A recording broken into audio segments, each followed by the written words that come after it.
No segundo episódio, o Coro vai trazer os dois estrangeiros que chegaram na Táurida, trazer para Ifigênia.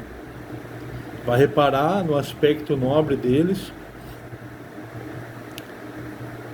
E Ifigênia vai fazer perguntas para os dois sobre o lugar de onde eles vieram, os pais deles, se eles têm irmã. Ifigênia vai supor que eles são irmãos, né? um do outro. O Orestes não vai dizer dele mesmo,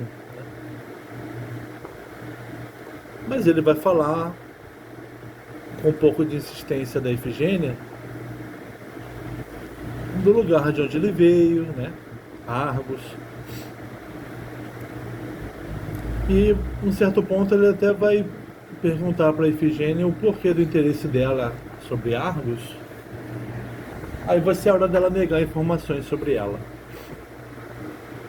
Nós vamos ter nesse canto então uma situação irônica em que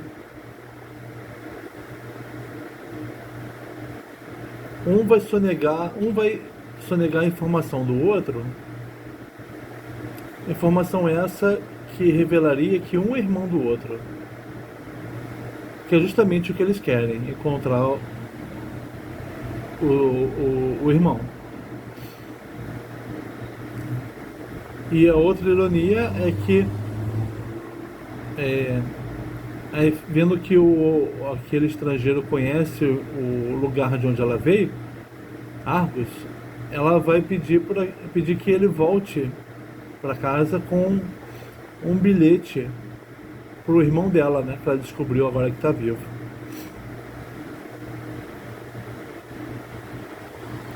Então, quer dizer,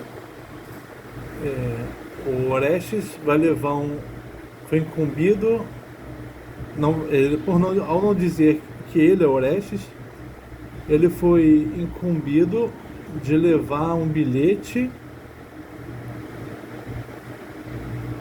para ele mesmo em Argos.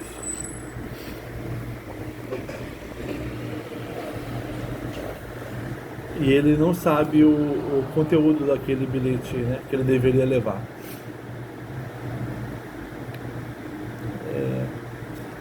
A explicação do Torrano é que os homens não sabem, não conhecem, não sabem o que se passa com eles, né?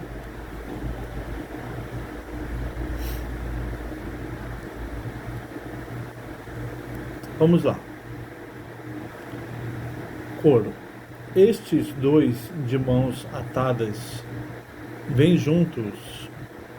Novo sacrifício à deusa. Calai-vos, pares. As primícias dos gregos aproximam-se do templo. Não fez falso anúncio aquele boiadeiro. O Coro viu o aspecto nobre dos estrangeiros, por isso os chamou de primícias, né? Os primeiros frutos, os frutos mais vistosos.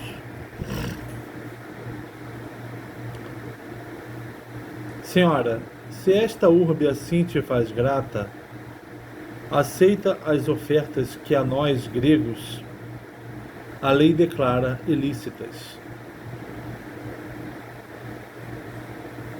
O Coro está oferecendo a sacrifício os estrangeiros, querendo que a senhora aceite, mas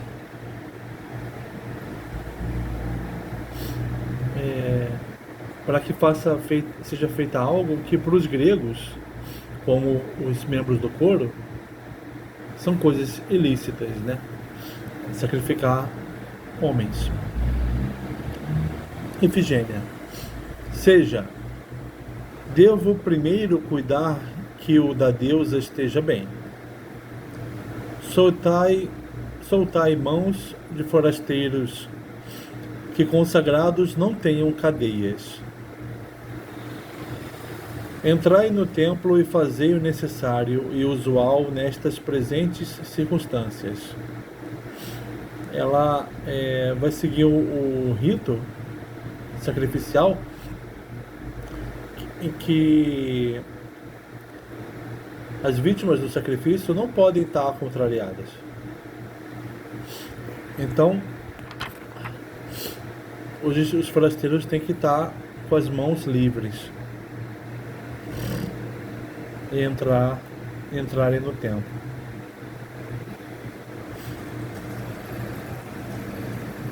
Feu. Ora, quem é a mãe a qual vos gerou? Quem o pai? Quem a irmã? Se há irmã,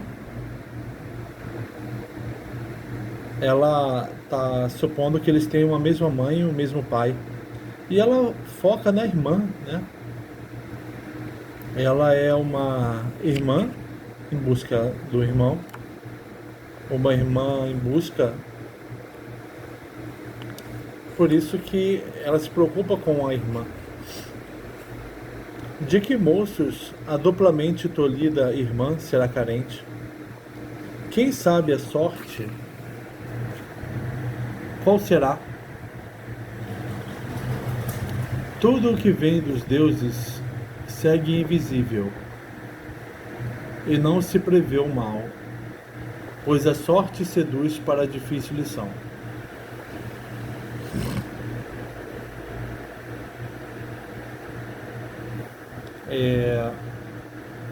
O que os deuses fazem, os homens não veem, né?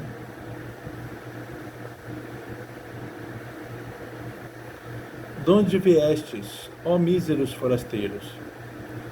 Por longo tempo navegastes a este solo. Por longo tempo estareis longe de casa. Diz Orestes.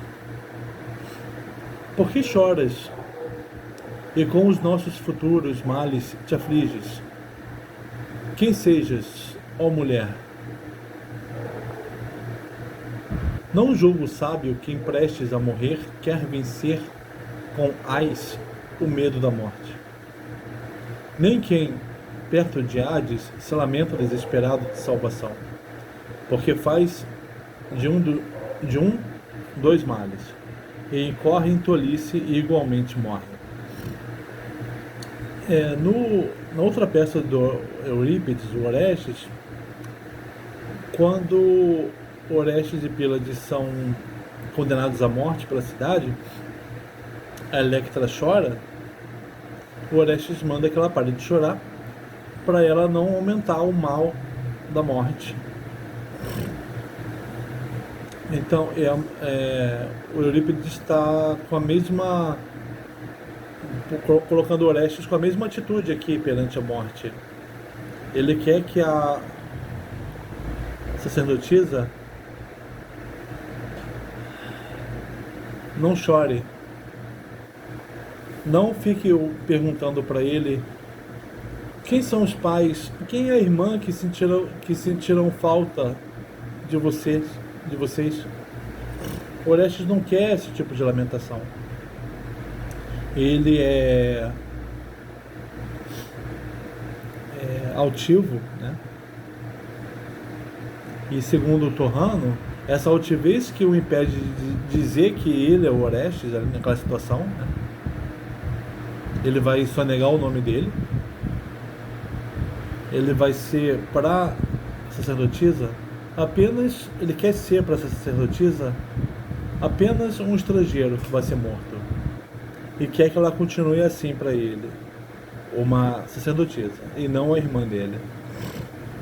Ele está altivo perante a morte, né? E aqui também a gente tem uma teoria sobre a morte, né? Lamentá-la é ter dois males, ao invés de um só. Necessária a sorte, ou a morte. Não nos pranteis, pois os sacrifícios daqui nós bem sabemos e conhecemos. Ora, qual de vós aqui com o nome Pílades se chama? Quero saber isso. Se isso assim te apraz saber. Cidadão nato de que pátria grega? Que terias, se soubesses, mulher? Sois dois irmãos de uma só mãe?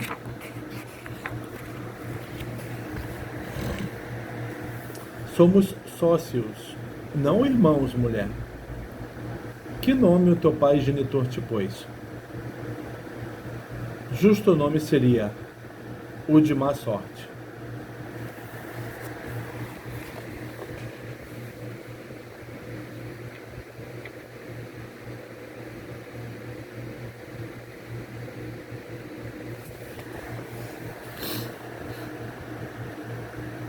Não isso indago, isso deis a sorte.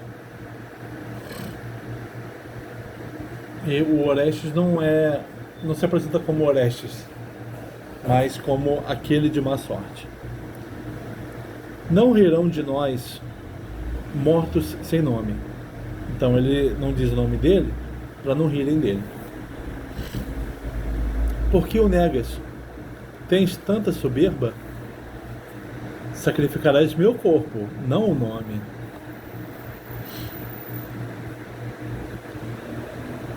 Não me dirias nem qual é a tua urbe? Não buscas lucro para futuro morto. O que você quer saber não vai trazer benefício nenhum para mim. Te dizer. Que te impede de fazer este favor? Prezo ter a ínclita Argos por pátria. Aí ele falou de onde veio. Ela ficou pressionando ele.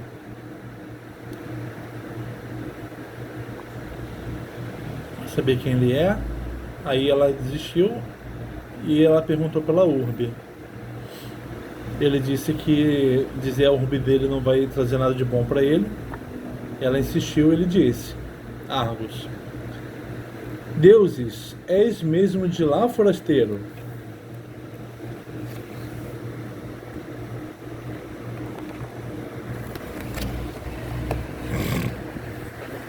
De Micenas, que outrora foi próspera. Saudoso vieste, se vieste de Argos.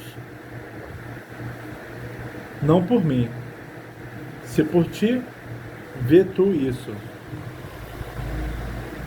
A Efigênia se anima ao saber que ele veio de Argos.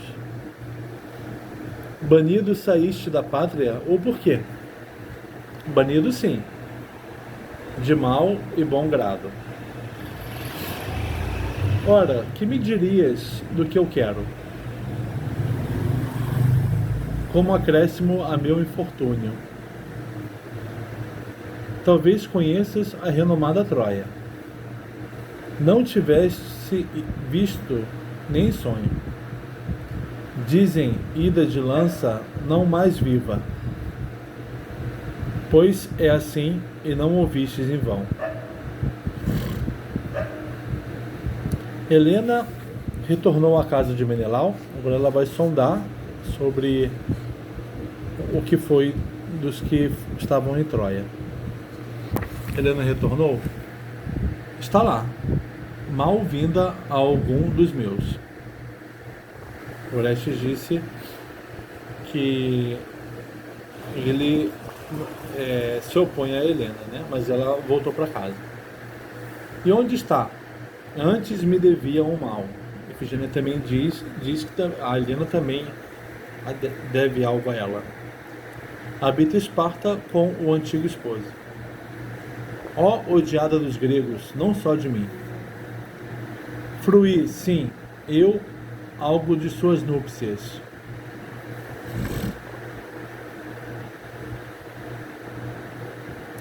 Retornaram os aqueus, como se diz? Tudo resumido de uma vez me indagas. Essa pergunta dela é genérica, né? Antes de tua morte, quero colher isto. Pergunta, já que o queres, eu direi. Seja objetiva. Calcas, o adivinho, voltou de Troia? Morreu, ao que diziam os micênios. Ó rainha, que bom! Ela não gostava do Calcas. E o Laercíada, o Aquiles, né? Não, minto. Laercíada é o Odisseu. Ainda não retornou, mas vive, dizem. Está na Odisseia. Morra, não retorne ele nunca à pátria. Ela está dando vários indícios, né, da identidade dela. Mas o Orestes não vai perceber. Assim como o Orestes também dando indícios da identidade dele e ela não percebe. Porque os homens não percebem as coisas, né, que se passam em suas vidas.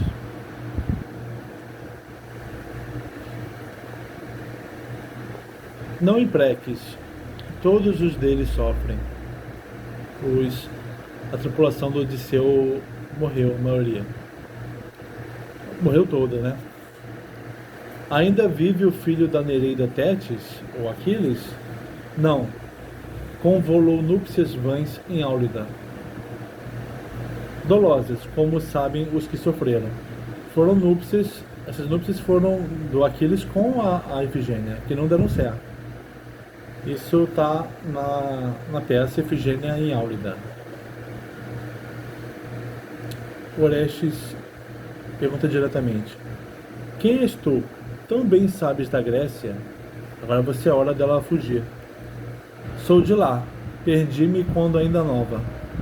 Mulher, com razão queres saber de lá. E o estratego que dizem ter bom nome? Quem? Não sei qual dos de bom nome. Atrida se dizia um certo rei Agamenon. A Ifigênia pergunta diretamente a respeito de Agamenon, o pai dela.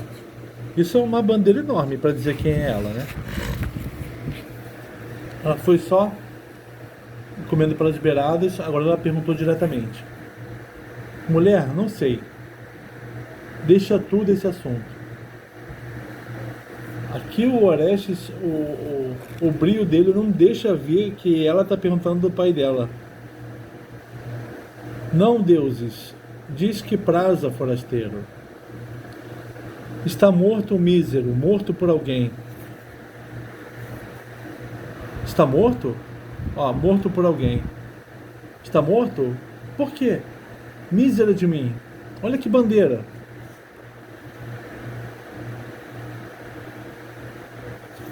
Por que o lamentas? Era teu parente? Claro, né, o tonto. A opulência que outrora teve lamento. Ela lamenta? Ela foge. Não lamento ele porque era meu parente. Eu lamento a opulência que outrora teve. É isso que ela lamenta. A destruição de um reino. Que terrível morte imolado da mulher. Ó lastimáveis a matadora e o morto. Para aí. Não me perguntes nada mais. Só isto.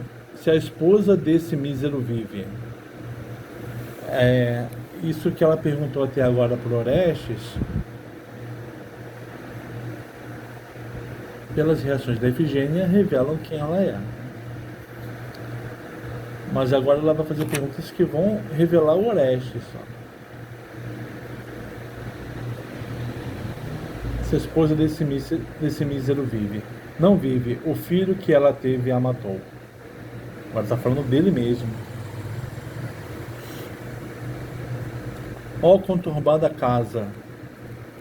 Com que intenção, né, o filho que ela teve a matou? Punindo-a ele assim pela morte do pai. Feu, tão bem com justiça executou o mal.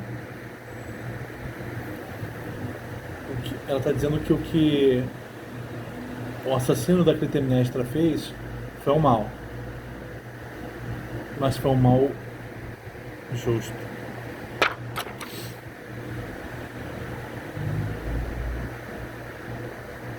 Aí a história do Orestes é para a gente ver a diferença entre o bem e o mal, né? E a justiça. Você pode fazer o mal e algo justo. Foi justo o que Orestes fez ao matar a mãe, mas foi mal.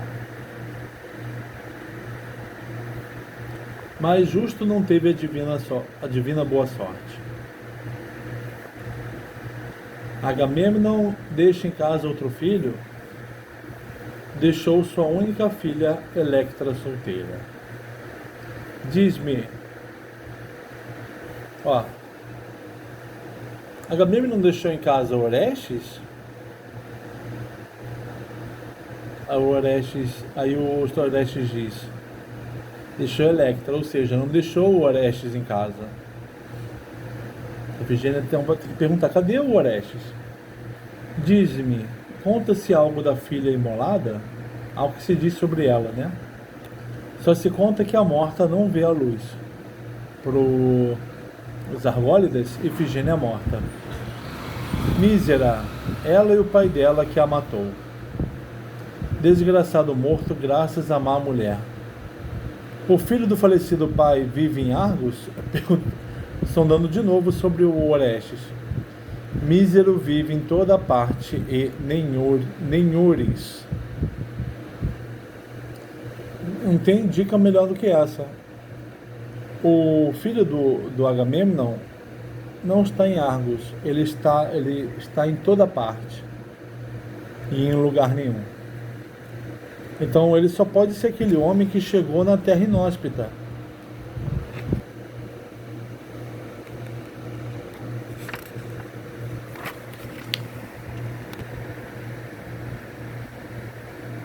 Salve, sonhos falsos. Ora, eres nada. Aqui, então ela está descobrindo que o Orestes está vivo. Porque ela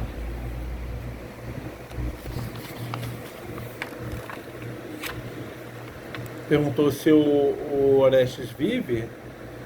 Vive em toda parte, em nenhures. Então ela ficou contente ao saber que o sonho que ela teve era falso. Ou melhor, a interpretação que ela teve do sonho era falsa.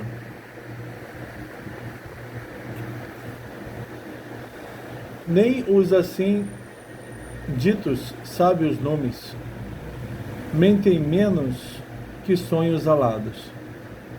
Os sonhos mentem, mas os nomes mentem mais. Vamos falar um pouco de mentira agora. Há muita turvação entre os deuses e entre os mortais, mas só dói que não Nécio, persuadido por adivinhos, morreu como morreu aos sabedores.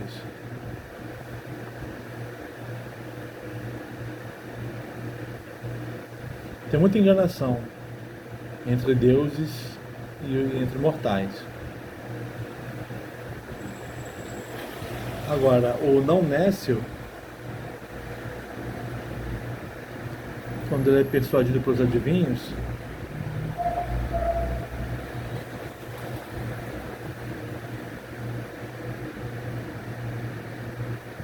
ele é persuadido, mas ele não é nécio, né?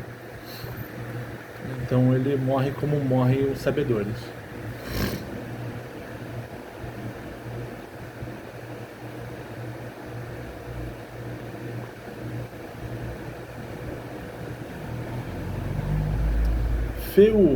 Feu, e nós? Os nossos pais vivem ou não vivem? Quem diria? Aí o coro perguntando. Escutai vós. Chegamos a uma palavra. Busquei vosso proveito, ó forasteiros, e o meu.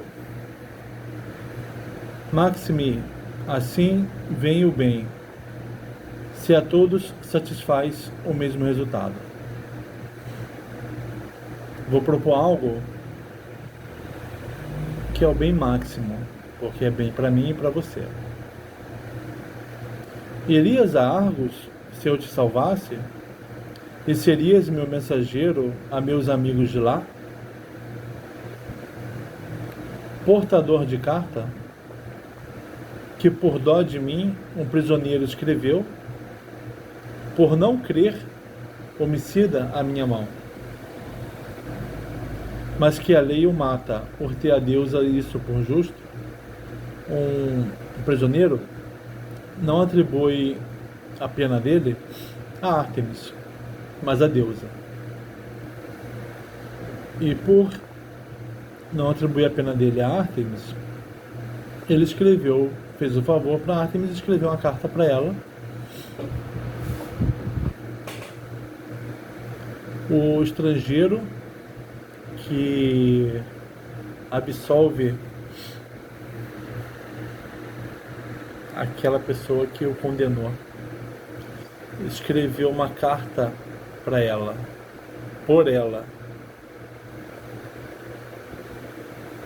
para que ela se comunique com a família.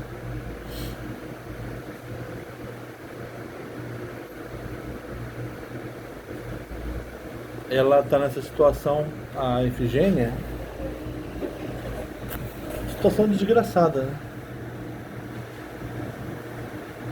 Está longe de casa, ela nem tem mais casa, mas sobrou alguém, sobrou o irmão dela.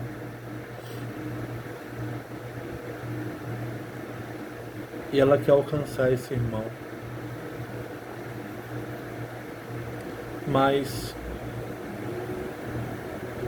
ela, como vencer a morte, já que para as pessoas de Argos ela está morta, como se reaproximar de Argos? Como sair daquela terra tão longe que parece até o Hades? Só por meio de uma carta. Uma forma de fazer a palavra voar.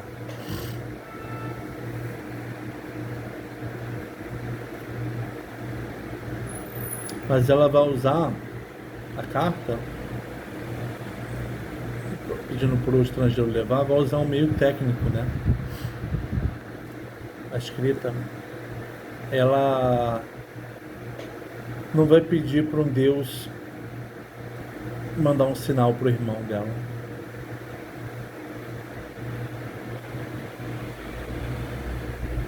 Então ela vai confiar no meio técnico. Por isso que ela vai continuar na ignorância, sem saber que o irmão está na frente dela.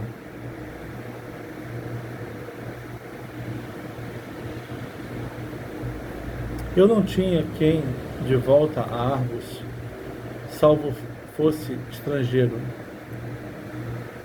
e portador de minha missiva a algum dos meus. Eu não tinha portador dessa carta.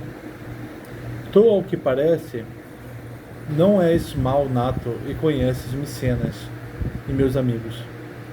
Sejas tu salvo lá. Com paga não viu. A salvação devida às leves letras. Ela pretende ser salva através de leves letras. Ela quer sair de lá.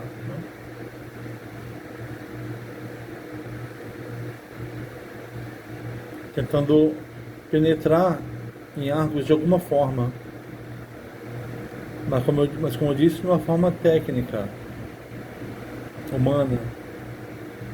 Ele, porque a urbe assim obriga, seja sacrificado a deusa, sem ti. Está propondo então que aquele estrangeiro volte para Argos com a carta dela e o Pílades seja sacrificado. Sem ele, né?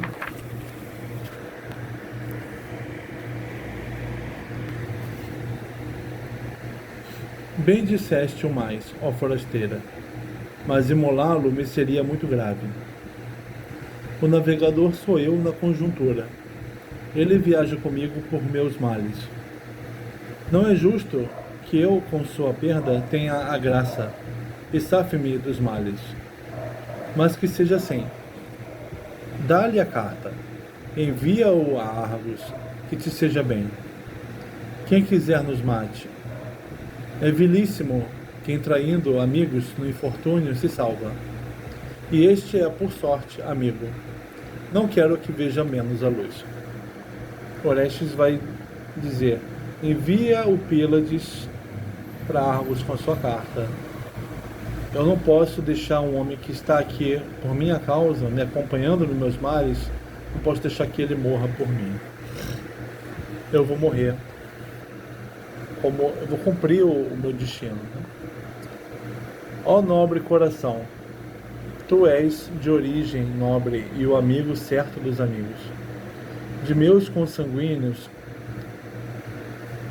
tal fosse o que resta. Eu não sou sem irmão. Forasteiros, exceto por não o ver.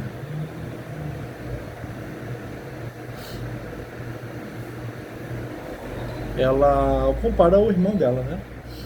Um grande amigo, como o irmão dela que ela tem, embora não o veja. Já que assim queres, ele nos será o portador da carta.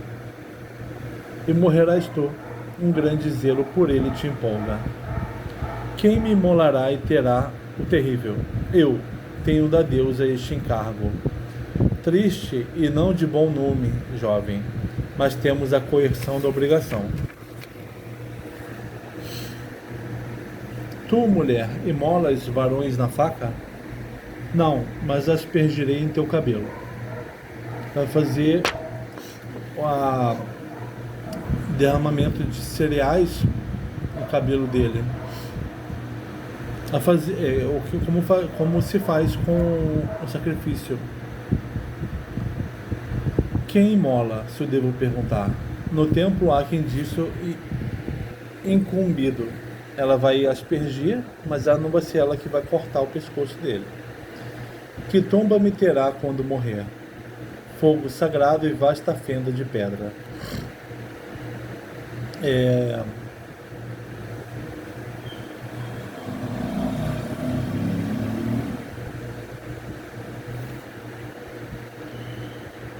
Feu, como a mão da irmã me sepultaria?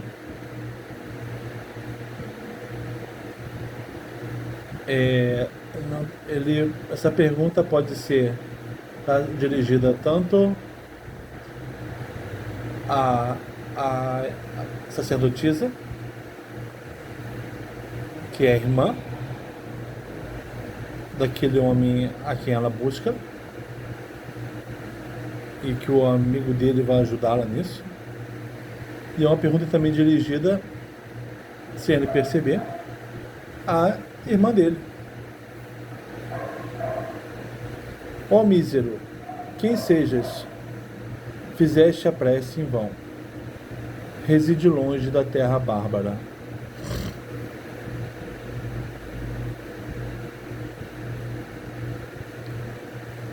E a casa dele é distante dali, né? Longe da terra bárbara. Agora ele está na terra bárbara e não vai ter um tratamento que ele merece. Todavia, porque por sorte és argivo, eu não omitirei uma graça possível. Ela vai fazer o que for possível para dar um belo tratamento para ele. Porei muito adorno em teu funeral. Extinguirei teu corpo em óleo loiro. E verterei o brilho aurido de flores da fulva abelha montesa em tua pira. O mel. Mas irei e trarei a carta do santuário da deusa. Não me tenhais inimizade. Ó servos, guardai-os sem as cadeias. Talvez inesperada a um de meus caros, enviarei a quem eu mais amo em Argos a carta, que anunciará incríveis alegrias, ao dizer que vive quem é tido por morto, e a quem vai ser morto, né? por causa dela.